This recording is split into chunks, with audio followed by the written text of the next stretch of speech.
সৎ লোকের শাসন কায়েমের মাধ্যমে দেশে একটি ন্যায় এবং ইনসাফ ভিত্তিক সমাজ প্রতিষ্ঠা করতে চাই। যেহেতু আমরা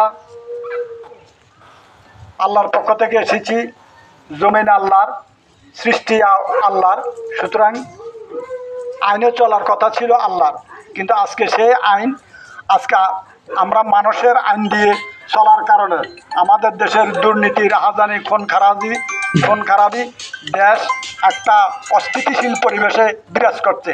এটা থেকে মুক্ত হওয়ার জন্য মূলত বাংলাদেশ জামাত ইসলামী আল্লাহর আইন এবং সৎ লোকের শাসন কায়েমের মাধ্যমে ন্যায় এবং ইনসাফ ভিত্তিক সমাজ প্রতিষ্ঠার লক্ষ্যকে সামনে নিয়ে আপনাদের মাঝে এই মহান বার্তা পৌঁছানোর জন্য মূলত আমরা এসেছি। আমরা এই কাজের ভিত্তিতে আমরা যাতে দেশকে একটা সন্ত্রাসমুক্ত, দুর্নীতিমুক্ত, স্বনির্ভর সোনার বাংলাদেশ গড়তে পারি, এই জন্য আপনাদের সবার সহযোগিতার জন্যে আমরা এসেছি। আমাদের এই আহ্বানে সাড়া দিয়ে আপনারা আমাদের হাতকে শক্তিশালী করেন। আমরা দেশ থেকে অরাজক পরিস্থিতি থেকে মুক্ত করে দেশকে একটি স্বাধীন সার্বভৌমত্ব রাষ্ট্র হিসেবে যাতে আমরা উপহার দিতে পারি, এই প্রত্যাশা কামনা করছি আপনাদের। জি, আসসালামু আলাইকুম ওয়া রাহমাতুল্লাহি ওয়া বারাকাতুহু।